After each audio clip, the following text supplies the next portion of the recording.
This is absurd. I've spoken with His Royal Highness nearly every day for the past 12 months. He's often said that I've almost become one of the family, and that's what I feel. I've come to adore those children. It breaks my heart to leave them. And now, on my last day, you're telling me I can't see him. You're asking me to pack up my tent and leave like a thief in the night. My dear lady, Baron, I will not do it. I wish to see the prince. And it's not only to make my farewell in a civilized fashion. I have something I must say to him. Say it to me, Miss Froy. I can assure you I'll pass it on to His Royal Highness the moment he returns to the palace. That won't be for some days, This but isn't something I wish to entrust to a third party. Where exactly has he gone? Miss Froy, it grieves me to say so, but I must point out that your position here has somewhat changed in the last few days.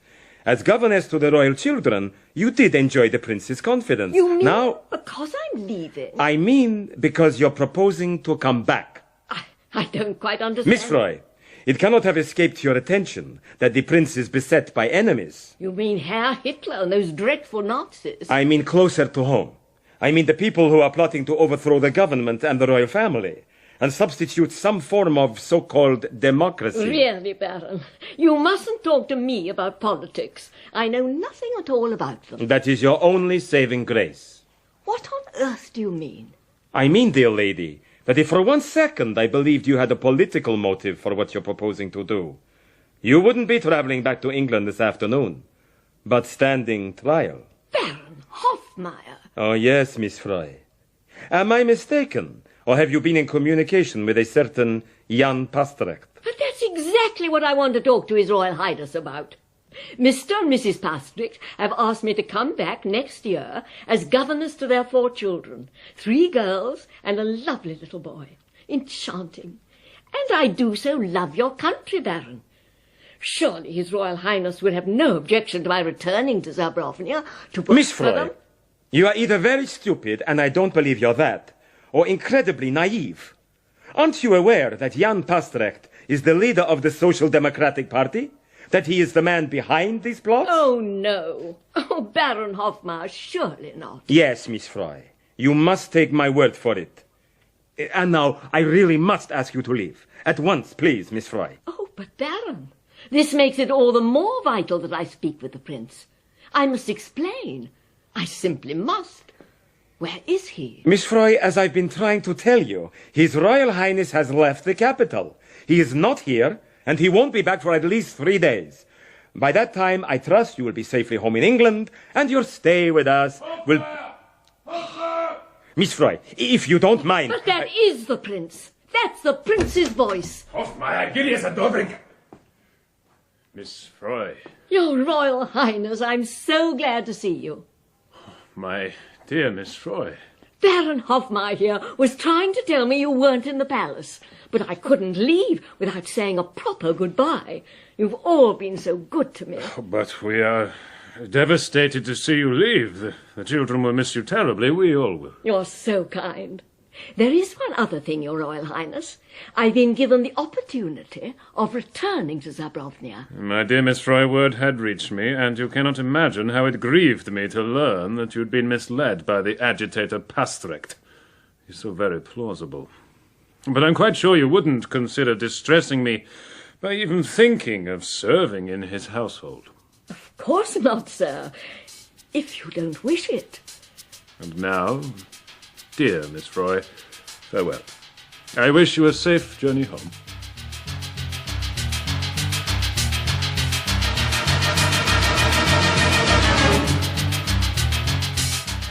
The Lady Vanishes, dramatised for radio by Neville Teller from the novel The Wheel Spins by Ethel Lina White.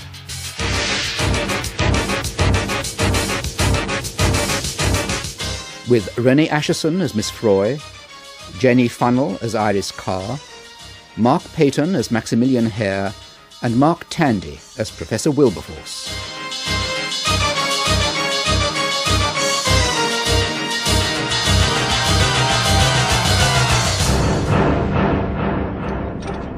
The Lady Vanishes. Excuse me. Excuse me, is there anyone English in this restaurant car? Anyone? Can I be of help? Oh, thank God. I'm sure there's some horrible mistake and I can't speak a word of this wretched language. Don't worry, I speak the lingo. What's the trouble?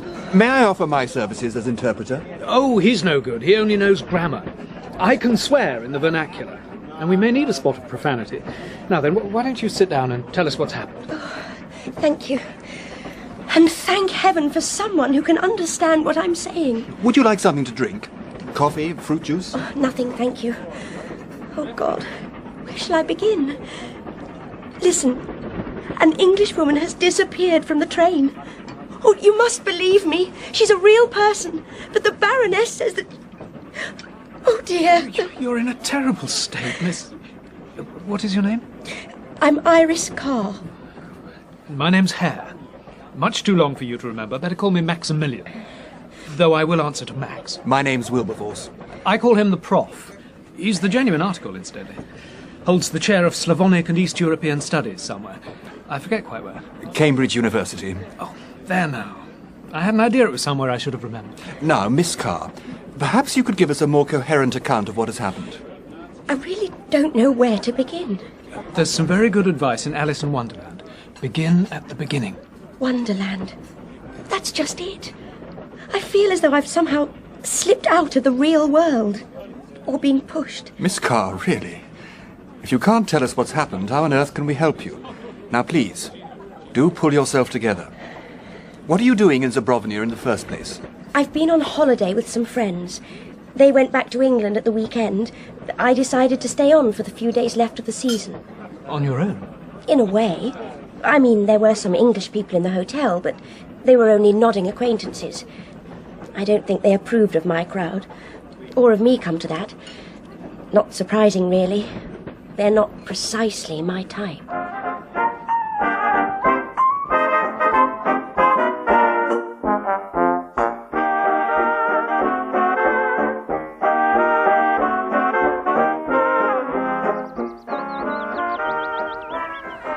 I must say, I'm looking forward to seeing my garden again. Our garden, Evelyn, dear. I do have an equal share in the property. As a matter of fact, I do most of the gardening. Oh, you're always so literal, Rose. You must forgive my sister, Vicar. She gives the impression we're always at each other's throats. Nothing could be further from the truth. I'm sure. This landscape is quite spectacular, of course, but Suffolk is so beautiful at this time of year. Well, what I'm looking forward to is sitting in a really comfortable chair again. This thing's agony. Oh, here come the bridal pair. Handsome couple. I wonder who they really are, Vicar. That man's face, I know I've seen it somewhere, and not attached to the name Todhunter either. Oh, my sister's off again, Mr. Barnes. Perhaps he's a film star, Rose dear. Oh, do you think so? How exciting. I love the pictures. Do you go often, Miss Floodporter? As often as she can, Mrs. Barnes. No, he's not a film star. I'd certainly recognise someone I'd seen in the cinema. But there's some mystery about those two. I feel it. So do I. I wonder, do you think they're really married? Perhaps they're wondering the same about you, Edna, my dear. Isn't it simpler to believe that we're all what we say we are? Even parsons and their wives? I think I'll stroll down to the village to say goodbye to my friends. See you all later. How can he talk to them when he doesn't know the language? Oh, he makes them understand. Sympathy, you know, and common humanity. Hello, my dear. Left all alone? Yes, by choice. Aren't you lonely? Not at all. I'm enjoying my own company. Are you travelling back to England on Tuesday? That's right. It's a long journey, and they usually try to pack too many passengers into the last good train of the season. Would you like to join Mr. Barnes and me? We could travel together. Thank you, but I really would prefer to be on my own. Just as you wish, my dear. I hope you have a pleasant journey.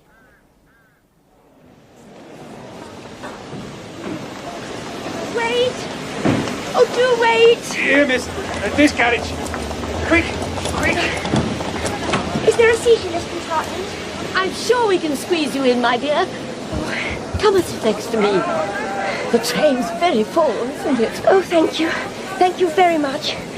Up there, porter. Scusi, madame. Daj pazi mulesnes predne. Chciałbym se wasze wysości. Hotovan. Odmak, wasze wysości, odmak. Thank you, porter. Here, will this do? Thank you, miss. Very good. Goodbye, miss. Hotovan mulet. Come and sit down, my dear. It may be a bit of a squash, but it's better than standing. Thank you. I'm afraid the porter upset that lady in the corner seat. She's rather formidable, isn't she? She's the Baroness von Zoenstein, and she called him an oaf twice. Good heavens! Can you speak the language? Oh, quite a bit. Do you know Zabrovnia well? Quite well. I've been living here en famille for the past year. In fact, the Baroness is a member of the family. It's not wise to mention names, but I was governess to the highest in the place. I wonder if she speaks English. Excuse me, madam. Do you happen to speak English? Huh. Apparently not, though I bet she does. But I don't think anyone else in this compartment does. I think you're right. You'll just have to put up with me until we reach Trieste.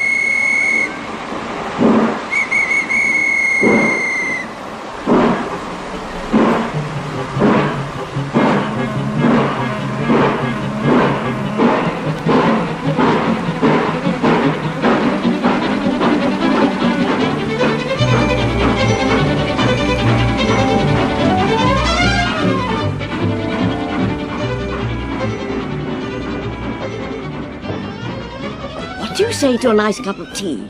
Shall we make our way to the restaurant car? What a good idea. Excuse me. Oh, sorry. It's this way, I think, my dear. Just glance into the next compartment as we go by, and I'll tell you something. As soon as I did so, I regretted it.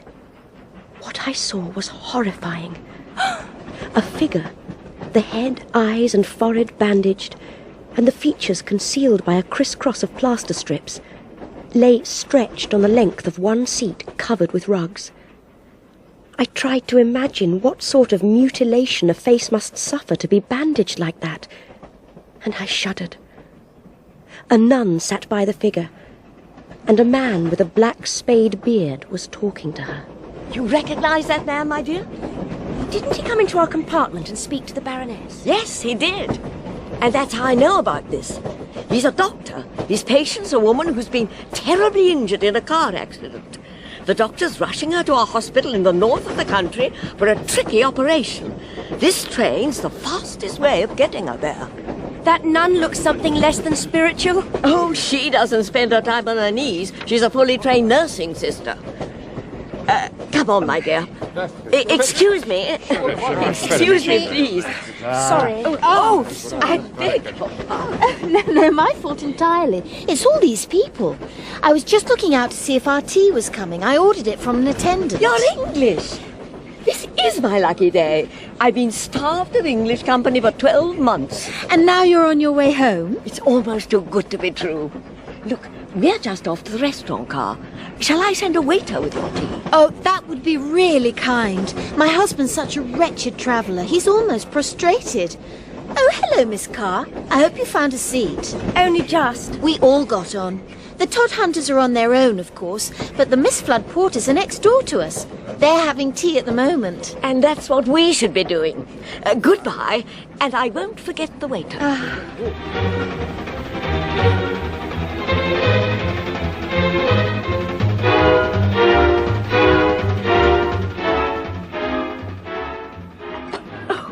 Isn't all this fun? Milk, please. Why do you like it? It's travel. We're moving. And best of all, we're on our way back home.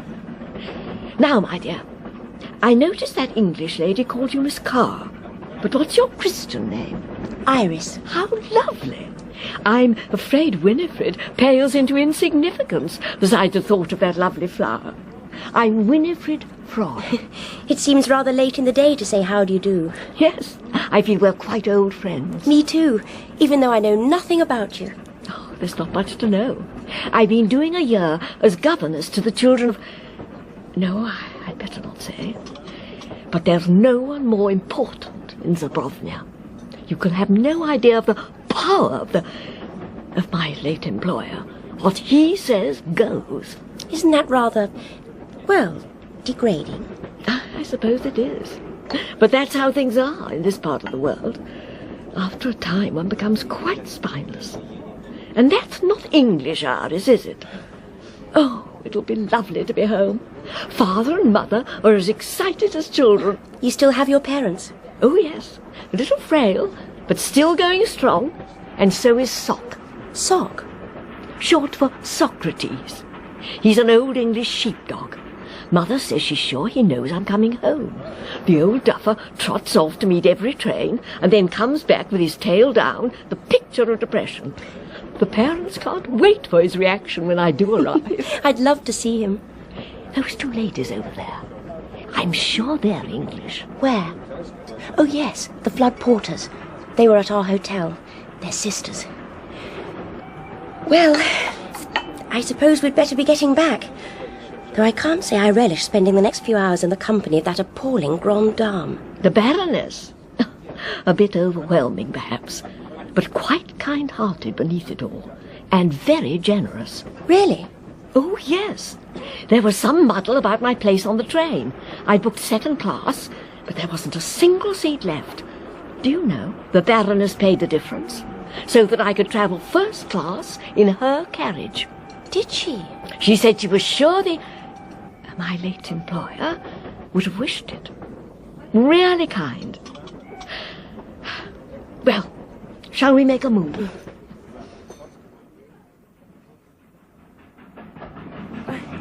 Excuse me.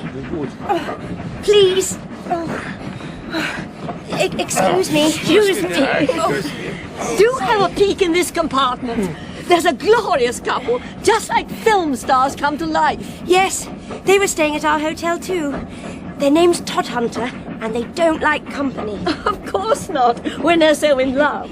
Oh dear, he's looking daggers at me. Yes, he'll certainly know you again. Oh, sorry. Excuse me. Excuse me. Oh, look, I wonder how that poor patient is doing. I do hope they get her to hospital in time. Oh, and here we are. Oh dear, there's that Baroness to face again. I tell you what, don't let's sit mum. Even if I am under an obligation to her, I'm going to remember we're English. We won't be put down. That's the spirit. Though I'm not sure I'll be up to it, Miss Froy. My head's been aching like mad for hours. You poor thing.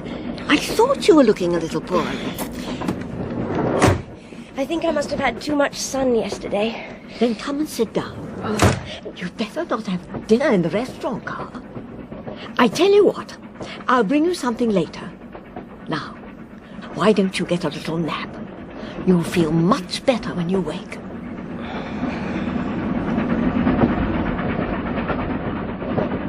I closed my eyes. I could still hear Miss Froy fluttering about me, but the carriage was so warm that I soon became drowsy, and at last I dozed off. I awoke suddenly. I don't know why. My head was still throbbing. I turned it to ease the pain.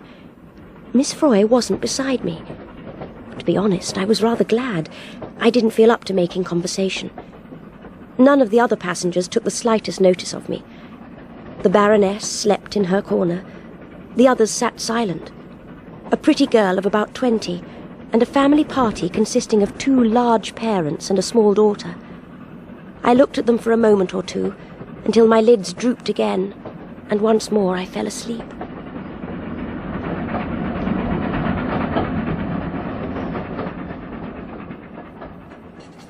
The next time I woke, it was pretty dark. Miss Froy was still not beside me. Not long ago I'd been pleased by her absence. Now I felt lonely, eager to see her again. Where was she? It was at that moment I happened to look up at the rack. Miss Froy's suitcase was no longer there. Well, obviously she'd moved to another compartment. Didn't you say there'd been some mix-up with her seat? Perhaps it had become free after all. I thought that, but then I remembered that the Baroness had actually paid the difference for her to travel first. Oh, that's right.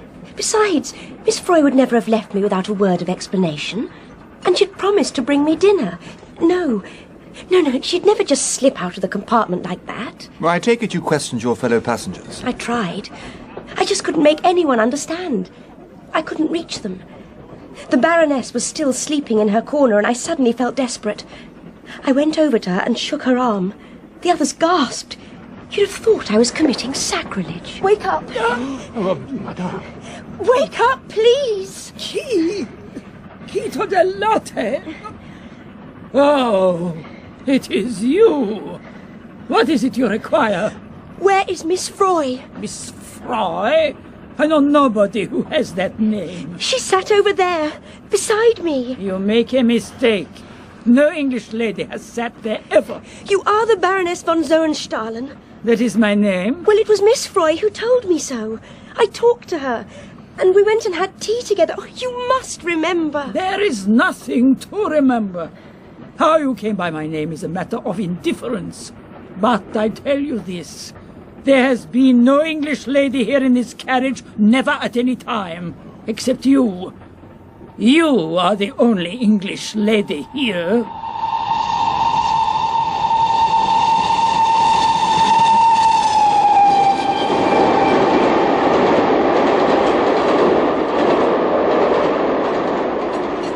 You're saying the Baroness denied that this Miss Froy was ever in the compartment? Precisely. I was literally dumbfounded. I couldn't say a word. I simply couldn't understand why she should say such a thing. So you came looking for help and ran into us two? Not at once. I was certain she was somewhere on the train. So I went to find her. Bully for you. It didn't do much good. The corridor's so jam-packed that getting through is like swimming in a sea of treacle. All I could see was a blur of faces, and my head was giving me hell. Still is, come to that. Poor you.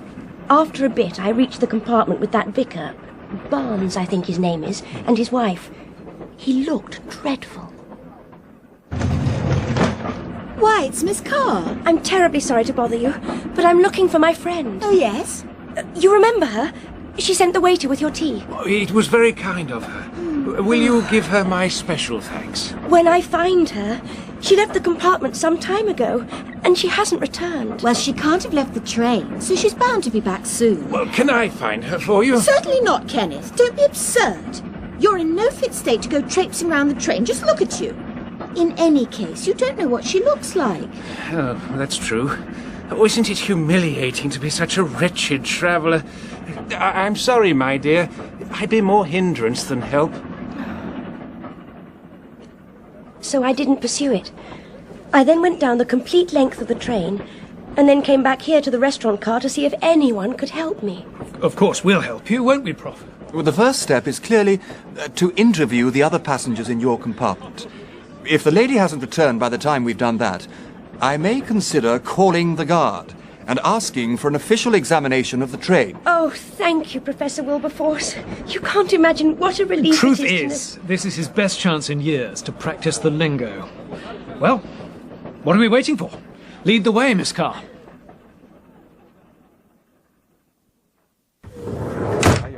Miss Carr, you appear to have made an extraordinary mistake.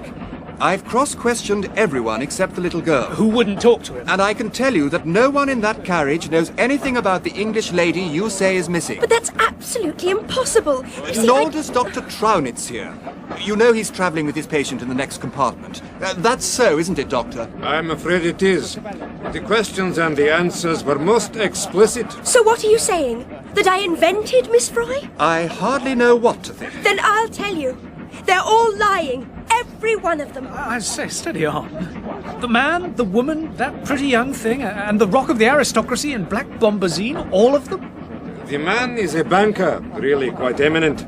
The Baroness's own, as a matter of fact. She vouches for him and for his wife. The young lady is the daughter of the agent for the whole Zoenstahlen estate. And as for the Baroness herself... I don't care what they told you, Professor, or what the Baroness said. All I know is that I still owe Miss Froy for my tea. She paid for me. Well, we can soon check up on that. If you had tea together, the waiter might remember her. Which one was it? I don't know. My head was throbbing. I didn't take any notice. I'd like to know what Miss Froy looks like. Describe her. Oh, dear. I can't really tell you very much. She's Middle-aged. Ordinary. Just ordinary. Tall or short? Fat or thin? Fair or dark? Medium. She had blue eyes. A totally unmemorable woman. With blue eyes. What was she wearing? Tweed. Oatmeal flecked with brown. Patch pockets. A shirt blouse stitched with blue. And a small blue handkerchief in the breast pocket. Oh, and she was wearing a hat with a funny bright blue feather in it. Stop. Now that you've remembered the hat, make a special effort and put a face under it. Oh, it's no good. You see, I had such a frantic headache. I believe I had too much sun yesterday. Ah, my dear young lady, that glow of the sun, it explains all. A delirium is not uncommon. The mind plays tricks. So, you see someone who is not there. You even think you talk to her. After you go to sleep. When you wake, you are better, so you see Miss Froy no more. Believe me, she is nothing but a delirium. A dream. I think we may accept that as final. If I'd known the circumstances, I shouldn't have intervened. I hope you'll soon feel better, Miss Carr. I may have a headache, but I've not gone gaga. Just a moment. I've thought of something. Baroness von Zernstahlen. I have already admitted to that name. You have denied that Miss Froy was ever in this carriage, and everyone else here backs you up. They say it because it is so. Why you think that I should invent this or that they should, I cannot imagine. Nor can I. Miss Froy told me that you had been very kind to her. Really? In what way? She said there had been some problem about her seat, and that you paid the excess fare for her to travel in here. How charming of me. I'm gratified to hear of my generosity. Unfortunately, I know nothing of it. But the ticket collector should be able to refresh my memory. Well, that's easy enough to arrange. There he is at the end of the corridor. I'll fetch him. Pardon me. This should really settle the matter, Miss Carr. Here he is. You have a problem? Gentlemen? Ladies? This lady is the Baroness von Zernstahlen. Did she pay you the extra fare to allow a second-class passenger to sit in this carriage? Which second-class passenger? An English lady, middle-aged. She wore a hat with a feather. Where is she? Let me see her ticket. That's just the problem. She's vanished. I recall no such lady, madame. And I have upgraded nobody to first class. I believe that concludes the matter. Miss Carr, at your behest I have conducted a series of pointless and rather embarrassing interviews. I now propose to retire to my compartment. I sincerely hope that you won't expose us and yourself to any further ridicule. Very well, Professor. Then I've only one course open to me. I shall have to prove to you that Miss Froy really does exist. But how? I'll start by speaking to the people I was with at the hotel. They all saw her. All right. I'll come with you. Let's see if any of them can remember your Miss Froy, shall we?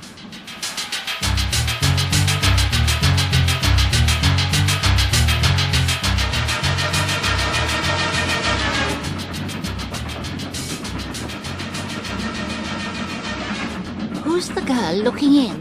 One of the mob from the hotel. Help? Mr. Todhunter, my name's Iris Carr. You remember me from the hotel, I'm sure. An Englishwoman called Miss Froy has disappeared from the train. You'll help me find her, won't you? I'd be delighted to cooperate with you, but who is Miss Froy? She's middle-aged, ordinary. She peeped in at your window as we went by, and you jumped up and pulled down the blind. I'm sorry, but I've no recollection of any such occurrence. But you saw her. Your wife called your attention to her. You were both annoyed. Miss Carr, we aren't a peep show, and no one looked in. Do you mind if you shut the door? I want to rest before dinner. I'm sorry, Miss Carr, but I can't recall your companion. Someone may have been with you at the table, but I wasn't wearing my glasses. Neither was I, so I'm afraid we shan't be able to help you. It would be against our principles to identify someone we weren't sure of. How about not raising a finger to help an Englishwoman in danger? What price your principles on that? Danger? What could possibly happen to her on a crowded train? Danger? Who's in danger? Oh, hello, Mrs. Barnes. I'm still trying to find my friend, Miss Froy. You remember the lady who ordered your tea for you? I suppose you never saw her. The little lady in tweed with a blue feather in her hat. Of course I remember her. We were so grateful for the tea. Oh, Mrs. Barnes.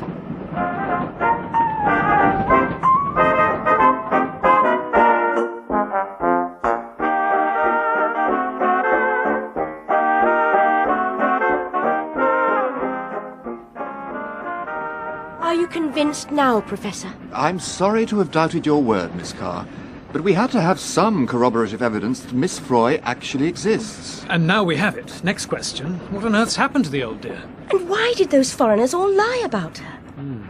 We'll have to play Spot the Lady. For my money, she's disguised as the doctor. That beard looks totally phony to me. Why not give it a tug next time you pass it? Max, do take this seriously, please. She is still missing. Sorry, you're right. When are we due at Trieste? Just before 11, I think. But the guard was telling me we have an unscheduled stop this side of the border at about 10:30, to let the doctor and his patient off. And it's now nearly 6:30. Look, we mustn't waste any more time. We must find her. I know it sounds sloppy, but her people, they're old and a bit frail. They're expecting her home, counting the hours. And the fool of a dog meets every train. Oh, Lord. Sorry. Take it easy, Iris. You're not on your own. Oh, watch out. Here comes Blackbeard. Pardon me, but I thought you would wish to hear. Your friend has returned to the carriage. Miss Froy? Really? Oh, how marvellous. Where was she? All the time so near. In the next carriage, talking with my nurses. The one place I didn't look. Of course she'd want to know how your patient was getting on. That's Miss Froy to a T. Well, come on. What are we waiting for? You too, Prof. At last we can meet the elusive Miss Froy. Мечете се, дайте да прожем. Beg your pardon. Дайте да прожем. Sorry. Mind. Excuse me. I beg your pardon. If I could...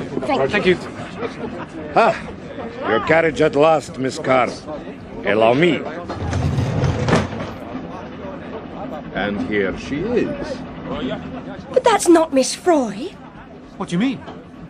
She's wearing her clothes, her hat, but that woman's an imposter. You aren't Miss Froy. No, I have not heard that name before. I am Frau Kummer. As I told you, there has been no English lady in this compartment except yourself. Of course, had you inquired about Frau Kummer? Frau Kummer? I've never heard the name before. But I introduced myself before we went to have tea together. That's a lie. I've never seen you before in my life. You're a total stranger. Professor Wilberforce, this is not Miss Froy. The lady herself has told us that. But she's wearing her clothes. Why? What's become of Miss Froy? A lady only you seem to have met. It's a conspiracy of some sort. They're all in it. Miss Carr. Oh, let me think. Mrs. Barnes, she spoke to Miss Froy. Oh, fetch her, Max, please. Kenneth, my dear, you're looking so ill.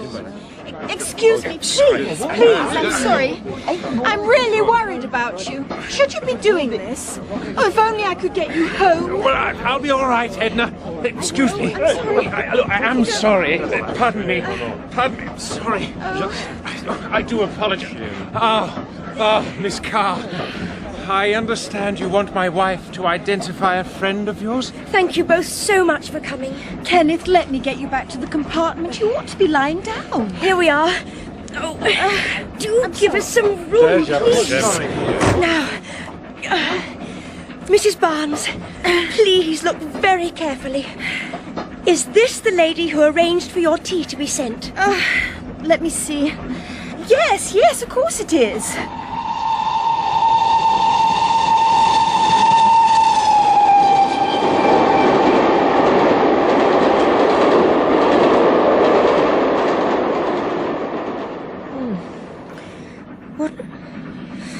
What happened? You fainted, Iris. Nothing serious. So we brought you along to our bunny hutch.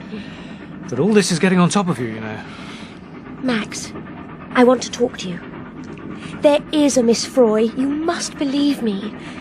The trouble is, my head feels like a three-ring circus. I can't even quite remember what I told you and the Professor earlier on. I'd like to go over the whole thing with you. What about it? Good idea. One thing has struck me. From what you said, I'm pretty sure your Miss Froy was employed by the royal family. Crown Prince Frederick and his wife. That makes sense.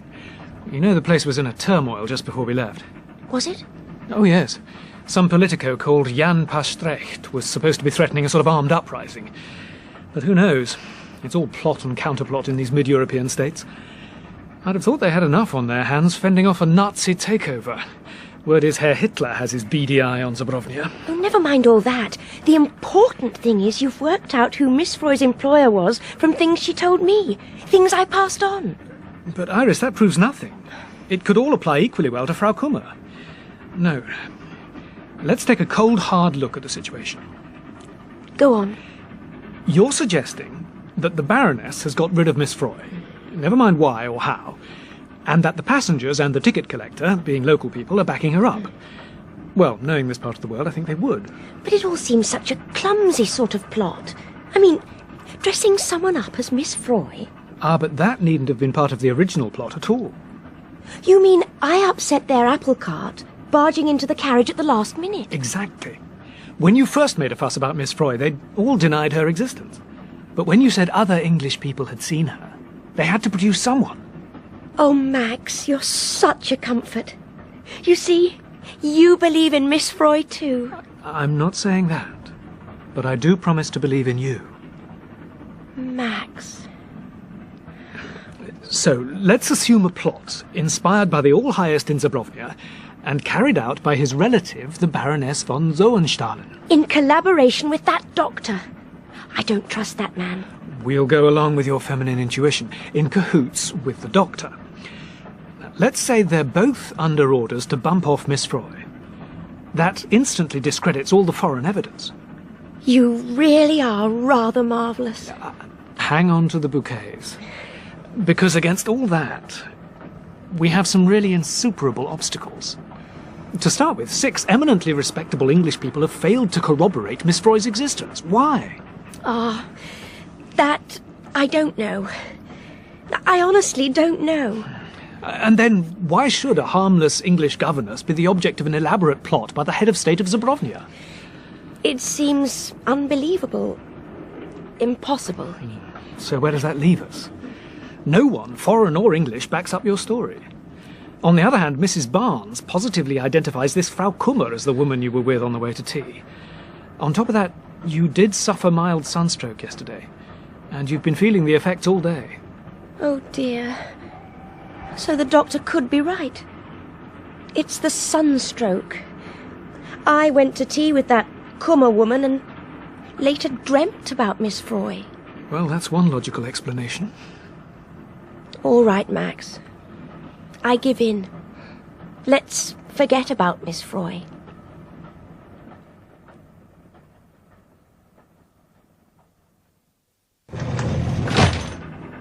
All alone, Miss Carr? Yes, they've all gone to dinner. First sitting. I'm pleased to find you alone, actually. You know, Miss Carr, Hare and I are both a bit worried about you. There's no need. No, but there is. You've suffered sunstroke. I've more or less... I was discussing it with Dr. Traunitz just now, and he came up with an admirable suggestion. What suggestion? As you know, the doctor's taking his patient to a hospital in the north of the country. He knows of an excellent nursing home very close by.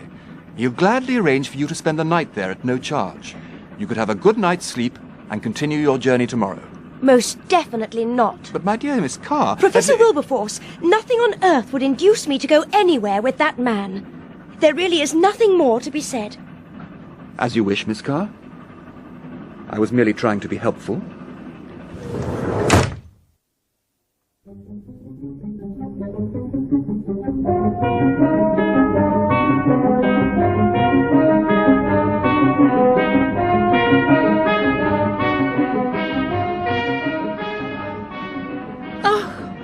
Thank God we can drop this Todhunter farce before too long. It can't happen too soon for me. I don't know what you're worried about.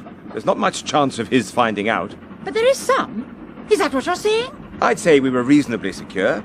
Of course, one never knows what can happen. I've handled some very odd divorce cases in my time. Divorce? It was perhaps unfortunate there were English visitors at our hotel. Oh. And you are entirely too beautiful to remain anonymous for long. You told me there was no risk. Oh, what a fool I've been. I don't know why you're suddenly so anxious to get back to your husband. Let's be honest about this, shall we? We're both in it for what we can get, and he can give me more than you can. If this ever gets out... So it's lucky I was thinking ahead when that girl asked about her friend who's disappeared. What do you mean? If I hadn't denied all knowledge of her, I'd have had to make a statement at Trieste. Can't you see the headlines? English woman lost on Continental Express. Mr. Todhunter pictured here. An Englishman travelling on the same train. I'd have been identified in 24 hours flat. And so would you, my sweet. Oh...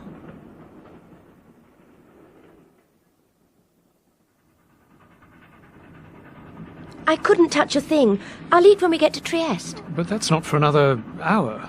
More if we're delayed getting the doctor's patient off the train. We'll be stopping before too long. Max, tell me, could you write a detective story? Can't spell, but I solved them like a shot. Then let's have a demonstration. You've proved Miss Froy doesn't exist. Now, humour me. Pretend she does. Work out what might have happened to her. You don't give up, I'll say that for you. Let me think. OK, here goes. The strange disappearance of Miss Froy. Your Miss Froy is a spy who's got some information she's sneaking out of the country. So she's got to be bumped off. What better way than on a railway journey? People stop off, miss connections. By the time anyone got really concerned, the trail would be stone cold. So is the whole train in the plot? Oh no, just the Baroness, the Doctor and the nuns. But there's also the conspiracy of silence, which covers the passengers and the ticket collector. They're all Zabrovnians, and they'd all go along with the Baroness. What about getting Miss Froy into the Baroness's compartment in the first place? Oh, yes. Dirty work at the crossroads over Miss Froy's seat. They had to be sure she'd be with the Baroness and next door to the Doctor. But what's happened to her? I'll tell you. At this very moment, Miss Froy is lying flat out in the next compartment, tightly bound in bandages and covered with rugs. Oh, my God! How? When? It happened when you obligingly dropped off to sleep. Enter the Doctor. He asks Miss Froy if she would render some slight service to his patient. She went. She would? I know she would. Directly she enters, down comes the blind, and the three of them set on her. 3? Of course. The patient's one of them. One holds her, the other stops her shouting, and the Doctor gives her a knockout injection. Yes! Yes! I can see it! It could have happened. They tie her up, gag her, and lay her out in the place of the false patient. But by now, you've unearthed some English people who'll remember Miss Froy. So down comes the blind again, as the second nun, the one who posed as the patient, dresses herself in Miss Froy's clothes. Oh, Lord! What'll they do to her? When we make our unscheduled stop in about 20 minutes from now, she'll be put into an ambulance, taken away and disposed of. You're right. I know you're right. It's the only logical explanation. Oh, Iris, for heaven's sake. I made it all up. It's a fantasy. I invented it. Oh, I don't mean about Miss Froy being a spy. That's all poppycock. But it's what they've done with her, I'm sure of it. She's lying next door, doped up to the eyebrows, and wrapped round in bandages like an Egyptian mummy. Come on. We've got to find the Professor. We must rescue her before she's taken off the train.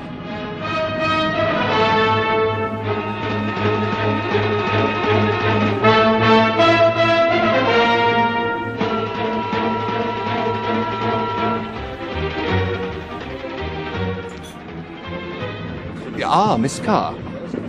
Hare? Come to join the Doctor and me for dinner. The soup's very good. Professor, I know where Miss Froy is. Oh, dear. Miss Froy again. I had hoped we'd disposed of the mythical Miss Froy. Do you still have your headache, Miss Carr? Professor, Miss Froy is far from mythical, but she'll certainly be disposed of in little more than 15 minutes unless we do something. What exactly do you mean, Miss Carr? I'm afraid this is all my fault, Prof. I dreamt up a little fairy tale, and Iris has fastened onto it. This is no fairy tale, believe me. Professor, you must take it seriously. As for you, Dr. Traunitz, I don't have to tell you to take it seriously, because you're in this game in deadly earnest. My dear Miss Carr. What precisely are you alleging? Just this. that the doctor's patient, all conveniently wrapped in bandages from head to toe, is no accident victim but Miss Froy. That's why she's disappeared. And that's why they're going to remove her from the train before we reach the border. But this is totally absurd, Miss Carr. My patient joined the train before you did. Someone wrapped in bandages on a stretcher did. You enticed Miss Froy into that carriage while I was asleep, and you substituted her for your accomplice. And where, if I may inquire, is the original patient? That's obvious, Professor. Frau Kummer, now dressed in Miss Froy's clothes. I've never heard of such a farrago of nonsense. Who on earth do you suppose dreamed up such a conspiracy? And why? I think I know who. Why, I don't know. But believe me, Professor, Miss Froy, a dear, gentle creature who's never harmed a soul in her life, will be abducted from this train and probably killed, unless we do something about it. Oh, you must take this seriously. There's so little time. Perhaps we'd better come at once to see my patient. I'm sorry to disturb your dinner, Professor, but the young lady is in a highly emotional state. It may be best to try to reassure her. Oh, very well.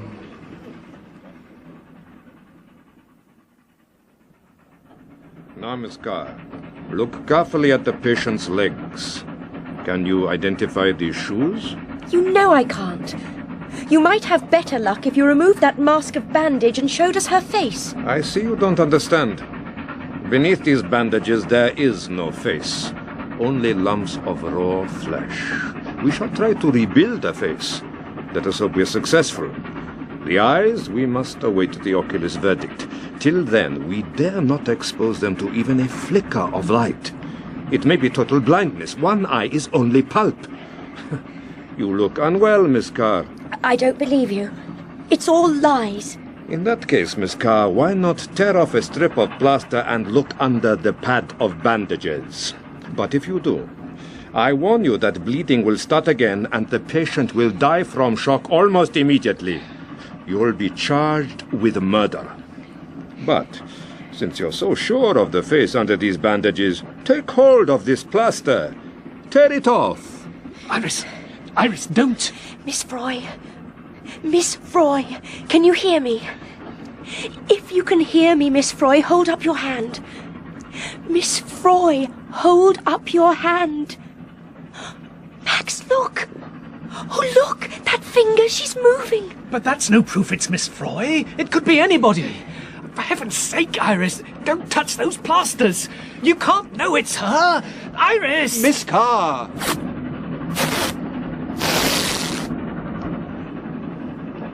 Miss Froy! Oh, Miss Froy! Dear, dear Miss Froy!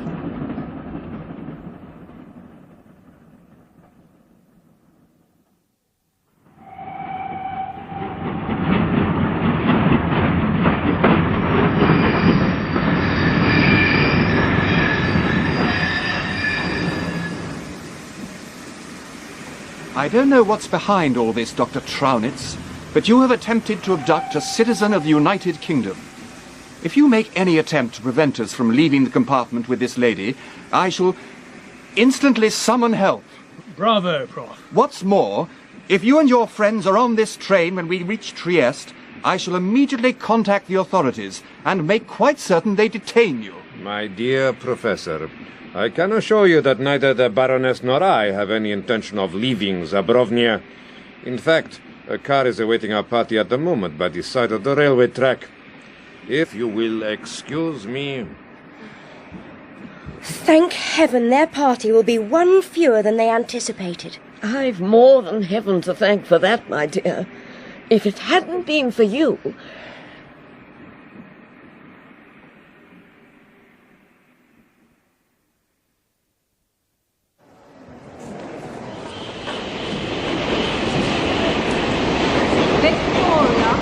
This is Victoria. The train arriving at platform 5 is the boat train from Dover. The Continental Express is arriving at platform 5. Oh, excuse me, are you Miss Froy? Yes, I am. You don't know me, Miss Froy. My name's Ian Bretherton. I'm, from the Foreign Office. The Foreign Office? Is it my passport? Is there something... Is there some trouble? Can I help? Are you travelling with this lady? In a manner of speaking. My name's Max Hare. This is Iris Carr. Hello. We've heard from our consul in Trieste.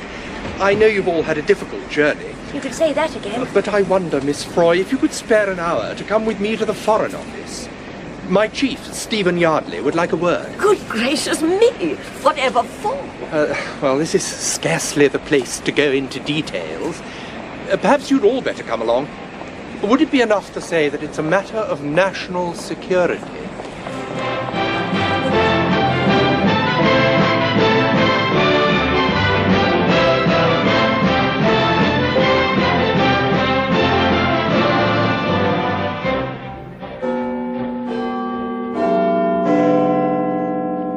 Have any of you seen this morning's papers? Mr. Yardley, I'm afraid we've not had much opportunity recently for anything so mundane as reading a newspaper. I thought not. I have a copy of today's Times. See that? Ye gods. Oh, my word. The poor prince. Is this true, Mr. Yardley? The Nazis have invaded Zabrovnia.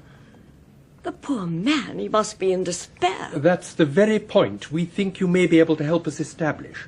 Me? Oh, you're quite mistaken. I know nothing at all about politics. You lived for a year in the royal household. Oh, yes, but I was concerned with the children's education, that's all. I took no part in anything political. Really, Mr. Yardley. I believe you, Miss Froy. And it's not anything you did that interests us. It may be something you saw. Something I saw? And this something, would it have anything to do with what happened to poor Miss Froy on the train? But I never saw anything of importance. I do assure you. Let me explain what's supposed to have happened in Zabrovnia since you left the country at, when was it? 2 p.m. on Tuesday. It seems a lifetime away. Well, on Tuesday afternoon at about 4 o'clock, Radio Zabrovnia announced that an armed insurrection led by Jan Pastrecht had seized key points in the capital, and there was fierce fighting in the streets. Pastrecht had apparently taken advantage of the absence of the Crown Prince to make his move. The Prince and the rest of the royal household were several hundred miles away, and the route back to the palace was barred by Pastrecht's guerrillas. But Mr. Yardley... Just a moment, Miss Froy. Let me finish. An hour later, the radio reported that government forces were falling back, and some had surrendered.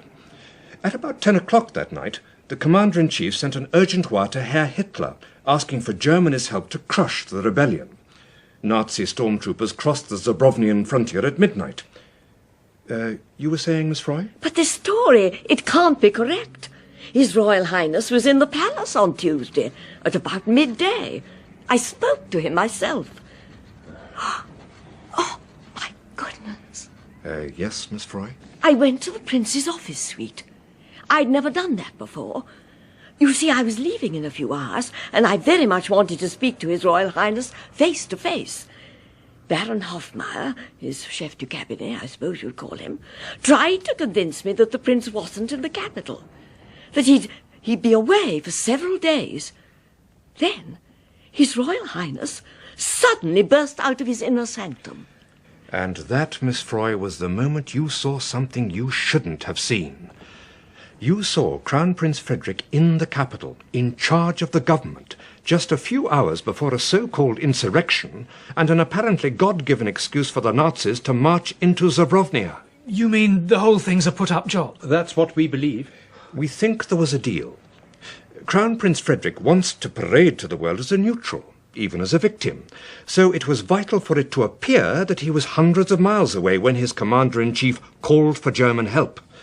The truth is, the Nazis have taken over the country by arrangement, and the Crown Prince will stay on his throne as a puppet. But from the moment Miss Froy clapped eyes on the Prince in the palace on Tuesday afternoon, she was a mortal threat to the whole scheme.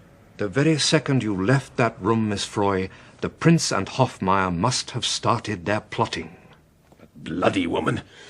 We are done for, Hoffmeir. I don't think so, Your Royal Highness. We must simply make quite certain that she doesn't leave the country. She must never cross the frontier. But we can't arrest her without causing a diplomatic incident. Think of the British ambassador.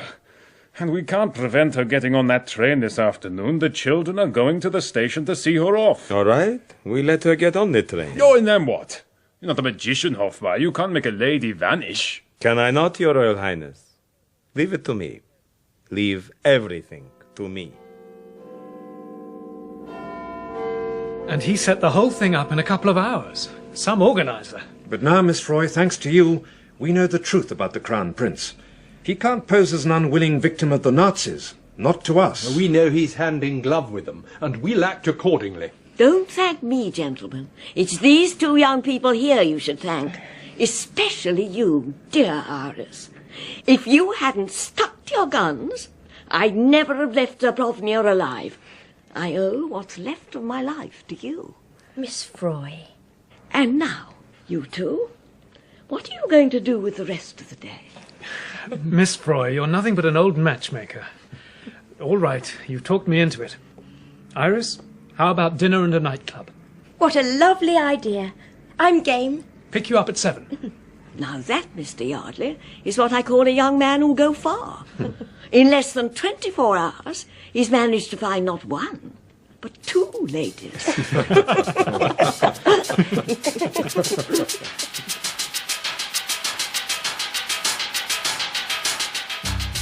In The Lady Vanishes, dramatised for radio by Neville Teller from the novel The Wheel Spins by Ethel Lina White, Renee Asherson played Miss Froy, Jenny Funnell was Iris, Mark Payton Max, and Mark Tandy Professor Wilberforce. Richard Durden played Dr. Traunitz, Michael Roberts was the Baron Hoffmeir, Jonathan Keeble was Prince Frederick, and Karen Lewis was Mrs. Barnes. Shirley Dixon was the Baroness, Geraldine Fitzgerald was Evelyn Flood-Porter, Jan Shand was Rose Flood-Porter, and Geoffrey Beevers was Ian Bretherton. Other parts were played by members of the cast. Technical presentation was by Dave Johnston, and the production assistant was Fenella Capadia. The Lady Vanishes was a BBC World Service drama production directed by Andy Jordan.